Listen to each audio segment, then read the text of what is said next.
Hello, everyone, and welcome back. You are listening to My Brain is a Wonderland. I know you've probably already noticed that there is no intro music. It's going to be a little bit of a different episode today. I'm actually not on my usual microphone, so the sound might be a little different. I'm not in my little soundproof, it's not a studio, it's my spare room. But I'm actually just sitting on my armchair with my cell phone as the recorder with a blanket over my head to help muffle the sounds. So if you hear my dogs barking or walking around or anything like that, my apologies. I've had a couple of rough days, and so I've started to enter my favorite mode, which is ADHD paralysis mode. And so it's not that I'm not doing anything at all. It's that I've been doing so much and been so stressed out that now I have nothing left in the tank really for anything else. And that is because if you've listened for a while, you know that I live in Florida. And if you've been following the weather in Florida, which if you don't live in Florida or the Southeast, you probably haven't. But Hurricane Debbie came through, and she was actually supposed to be just a tropical storm. She hooked under Florida over Cuba and came up through the Gulf. And we were expecting not much, to be honest. We were in the eye of the storm, in the cone of uncertainty for a few days. And then once the storm kind of was on the edge of Cuba and leaving Cuba to go into the Gulf, it moved westward and kept going westward until it hit what they call is Big Bend. And Big Bend is that bend, that curve in kind of the top left corner of Florida before you get the flat panhandly part. It's like the top of the penis, I guess, the base of it. But that's where the hurricane ended up hitting, and it was a Cat 1 before it got there, which generally we had said in the past we would not evacuate really for anything Cat 1, Cat 2, even a direct hit. It just didn't seem worth it. We did evacuate the last 2 years because last year Hurricane Idalia came through. I believe it was a Cat 3. It was supposed to directly hit us. It didn't. It scooted down south and just wrought devastation down there. And now I can't remember what we evacuated for the year before. But anytime a potential hurricane is coming up the coast, it can always turn and just hit you at any moment. But this one was supposed to be a tropical storm, and it was a tropical storm. And it was off the coast. We weren't in the cone, but we were, as they say, feeling the effects of the storm. There was a lot of rain, and this is going to get just worse and worse with climate change, and we have a governor who refuses to acknowledge that climate change exists, so that's really fun. And he has turned down a bunch of federal funding to help, put infrastructure in. There's also a lot of people who, don't want a seawall in front of their nice mansion. It wrecks their view, and so we just keep flooding. And with the heat of the water increasing, which is what happened, we're going to get more hurricanes and stronger hurricanes. And they are actually talking about a Cat 5 is the max hurricane category, and it basically means how much wind there is, how fast it is. So, a Cat 1 might be up to 75 miles an hour, and then a Cat 2 is up to 125 or something. I'm totally making that up. And so hurricanes are getting so much stronger that they're potentially and more than likely in the future going to introduce a Category 6 of a hurricane, which is terrifying. Most new houses now, or I think it's regulation that any new house built in Florida has to be able to withstand a Cat 5, but that's not even, we could have a Cat 6 in the future, which would be absolutely devastating. And so basically what happened is the water was really hot in the Gulf, and it means that the hurricane had a lot of rain in it. And so we had so much rain, more rain than we thought we were going to have. We don't even think it was the wind that was the issue. We think it was the rain. and that it stayed over us for a long time and was very heavy. And so that was all day Sunday. So it kind of was south of us off the coast at 8 a.m. By 8 p.m., it was kind of parallel. If you look at the map, it was right next to us, but out in the ocean. And then overnight, it went north of us. And so it was next to us around 8 p.m. So I thought by 8 p.m., honestly, it was silly to think, but I thought, okay, we felt most of the effects. It doesn't seem that bad. And we just went to sleep, and it was very nice and rainy, and that was that. And like I said, it was windy, but it didn't seem that bad. We wake up in the morning. This is Monday morning, excuse me. And I look out the window, out of our bedroom window, because we have a gate that opens up our driveway so we can drive our cars into the driveway if we want to. And sometimes that gate gets blown open just from sheer force of wind when there's a strong wind and storm. So I look out and I see, okay, we had our one car parked on one side of the gate and one car parked on the other with our trash cans in between. So I think those two cars helped to break up the wind. But anyway, the gate hadn't blown open. So I was like, oh, great. And I thought, this was at like 6:20 a.m. And I was like, let me just take a little peeker out the window, because I'm one of these people that, I don't know if it's anxiety or my can-do ADHD attitude, I have to check everything. I'm very much like, what if? And so I look out our sliding glass window, because I'm looking for, is a tree down? I'm not expecting a tree down, I'm thinking branches maybe. And I look to my left, and I'm like, what is that? That's not our fence. Or it was our fence. Where is our fence?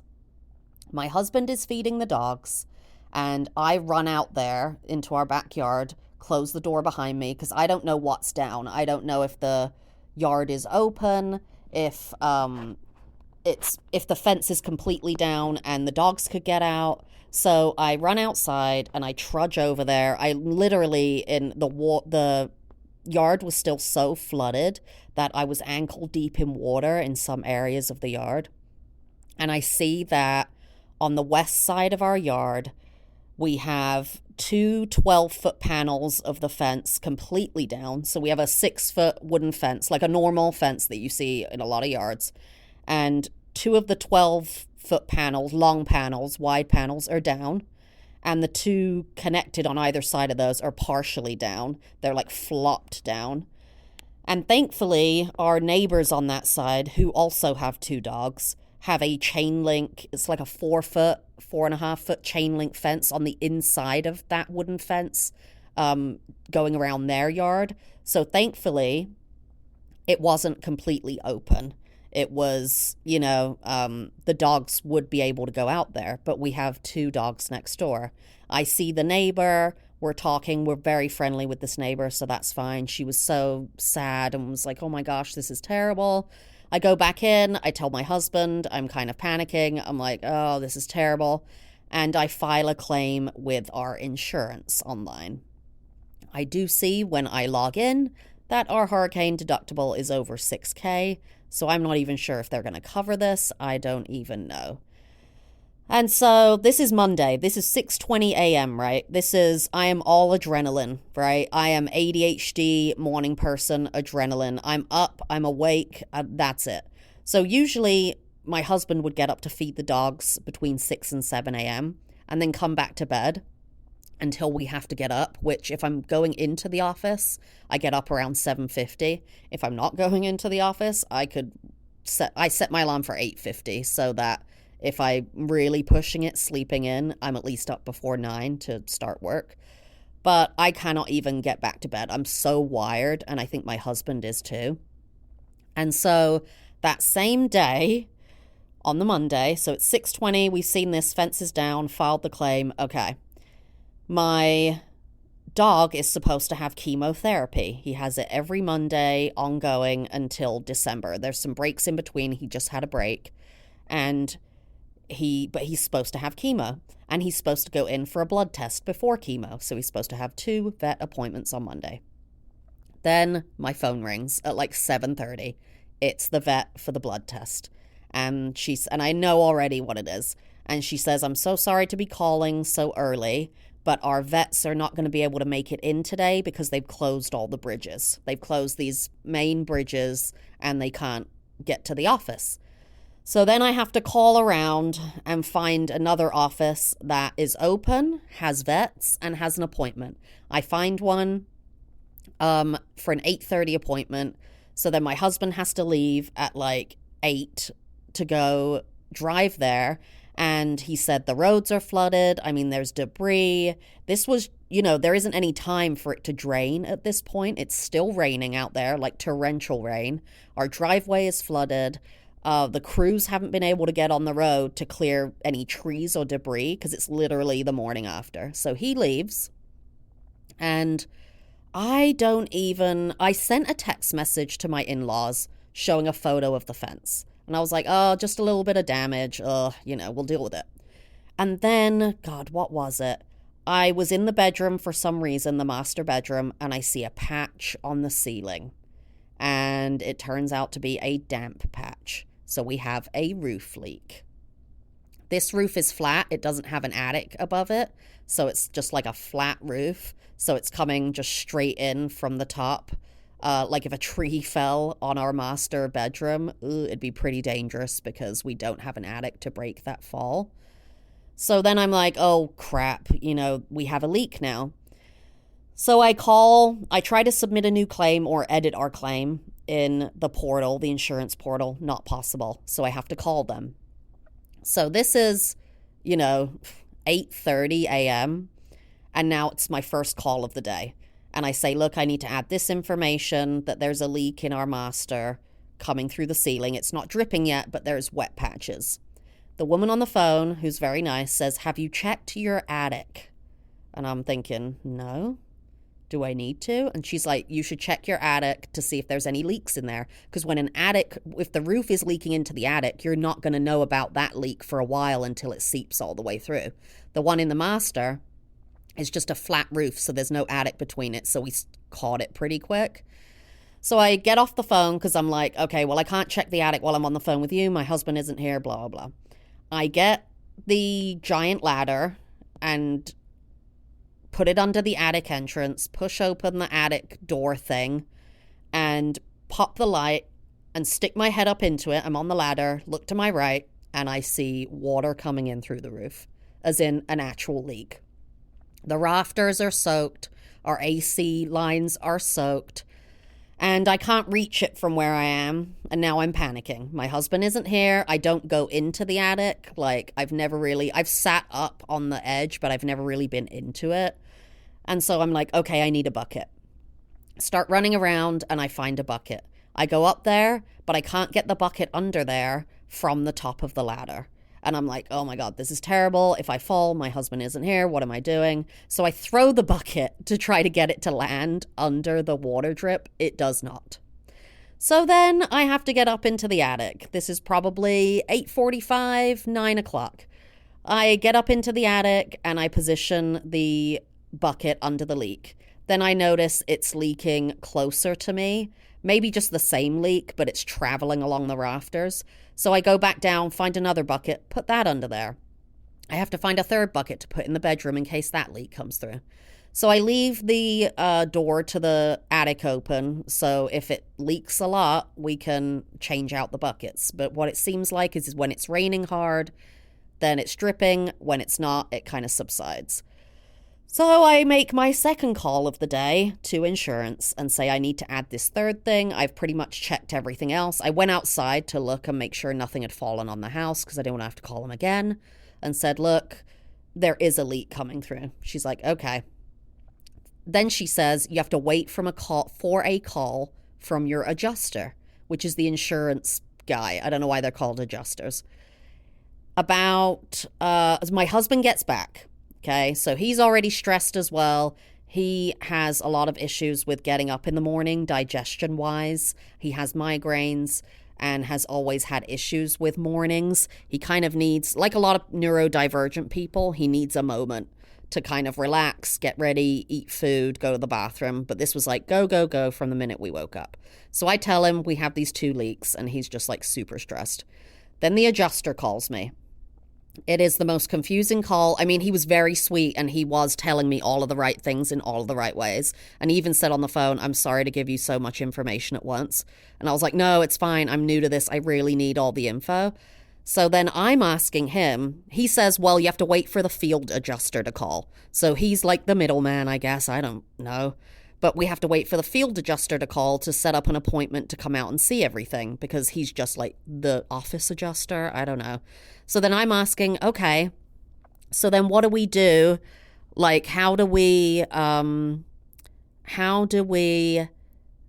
once he comes out, you're going to like recommend, like a roofer or a roofer that goes through insurance or something. Like I didn't understand how it worked. And he said, no, we cannot recommend any companies. So you need to be reaching out to them right now. And I'm like, oh crap. Like I'm already a few hours behind. I'm sure there's people who've woken up, seen damage and already called roofers and fence people. He said also, if you reach a roofer, get them to put tarps over the leaks in the meantime or do it yourself.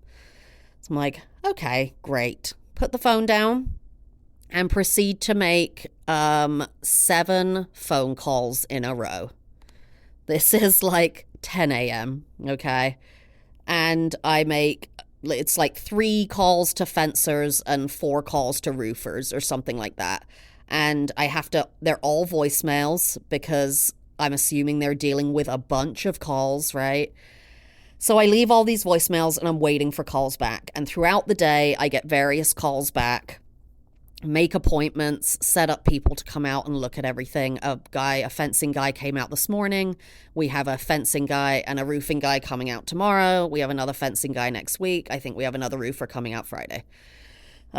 So I am just exhausted. And I also, have a job. So in between all of this stuff, my job starts at 9 a.m. And so I'm trying to get my work done. I have a meeting at 11 with work. I find out that my boss is without power. One of my coworkers doesn't have power and her home flooded. She's a renter, so it was more like a call the landlord type vibe. And then when my husband is comfortable and there's the rain subsides, I cut up tarp and I pull the sandbags out. Oh, this is all when he has to go take our dog to chemo. So thankfully, the chemo doctor, the oncologist, could get to that vet. So then my husband has to do the second appointment, which was at 11:15, to go take our dog to chemotherapy. So between 11 and 12, I am hauling sandbags, cutting up tarps. I'm not comfortable getting on the roof, and I'm quite short. I don't know. I've never done it. And the adjuster said, if one of you's comfortable, and I was like, well, my husband is. So then my husband gets back. He gets on the roof and he puts the tarp on one leak. And then later he puts a tarp and sandbags just completely covering the chimney because that's where we think the leak is coming from. So he just plops it over the top. And this is, my day, it's like 3 o'clock at this point, I think. And, I am just like, where did the time go? Where did the day go? Mondays are usually my podcasting day where I record my podcast and edit it for the Wednesday. I didn't have an ounce of energy left in me. My husband also went out for lunch and got us kava. Bless him, because kava is like one of my safe spaces for food and it's so yummy. And he could just tell, he was like, dude, do you need something? And I was like, yes. And he just said kava. I was like, hell yes.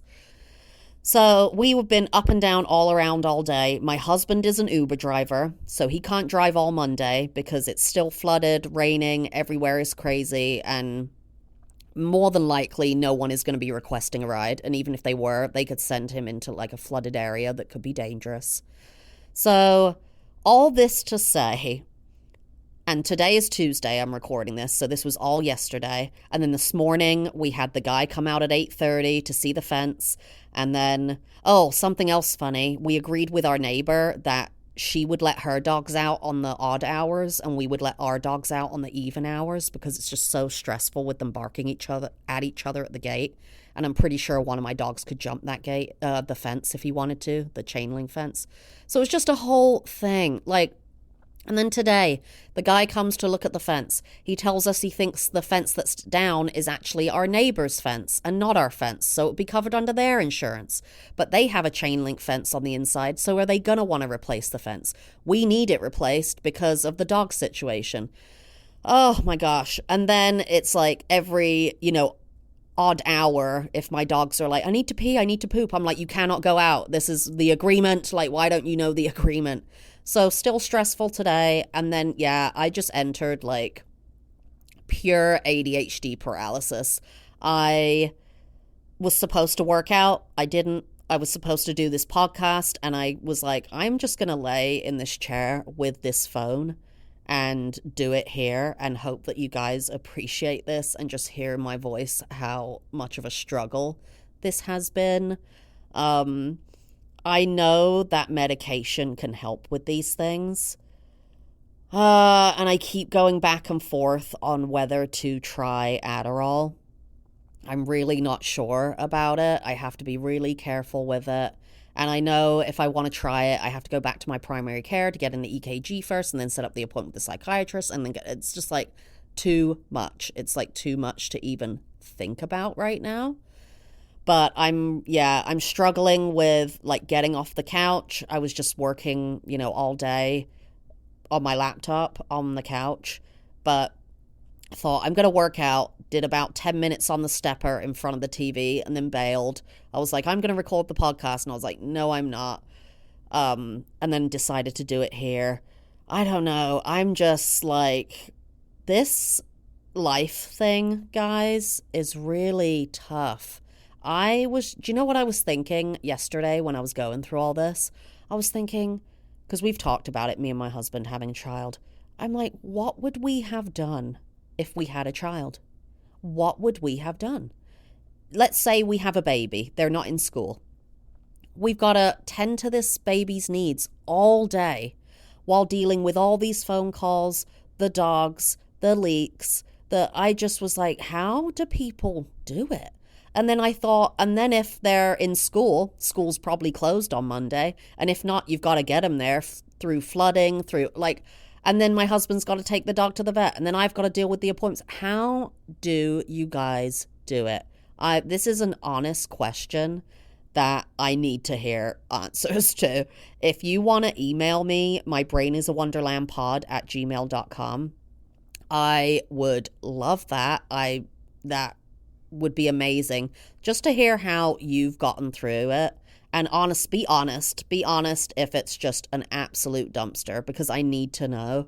And I just don't know how to even manage yourself, your relationship, your job, your house, your pets, your reaction to everything. I didn't even eat until 2 p.m. yesterday when my husband got kava. Like, I hadn't even eaten anything. I couldn't even remember to eat yesterday. And so I hope you guys appreciate this episode, even though it's probably sounds a little different. It's completely unedited. I didn't put the music on it. I'm just going to literally throw it up on the on my podcast and give you something to listen to. But also, I just want you all to know out there, I am going through probably what you've been through a million times and am currently going through. I think the best advice I could give you, which is the advice I give to myself, is take it one step at a time, one thing at a time. But what if all the things come at you all at once? What do you do? I don't know. I did take it one step at a time yesterday, but all those steps took hours. It was all day. Just constantly, the phone calls, checking the leaks. We got to get up, do the tarp.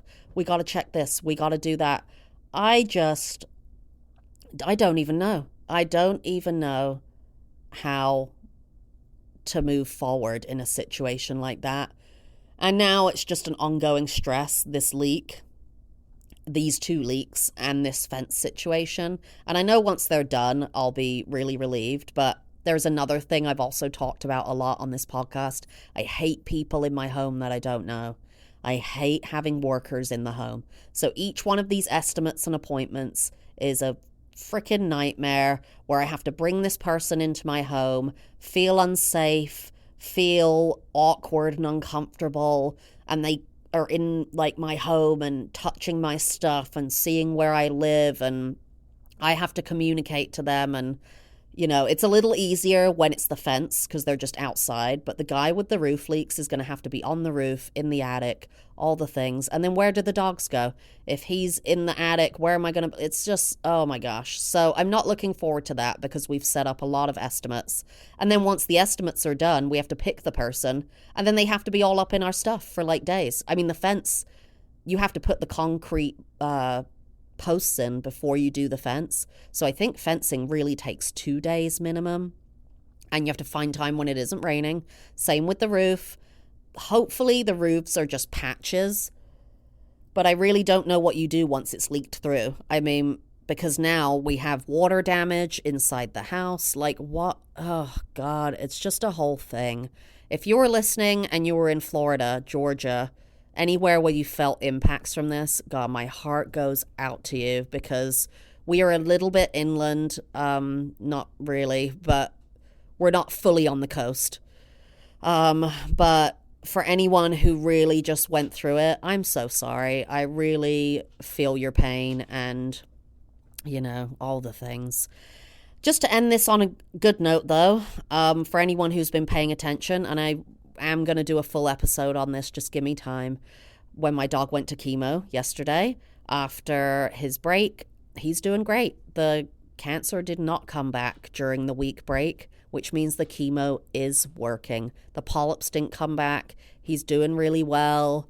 We're getting into, we've done, I think we're on week 6 of 25 now at this point. So nowhere near halfway through, but it's getting easier, and he's getting easier to manage. And we're really happy that he responded, because honestly, if yesterday on the Monday my husband came back and said he's not responding well to chemo and we need to try something else, I may have lost my mind. I may have actually lost my mind, because that was just one more thing I couldn't deal with.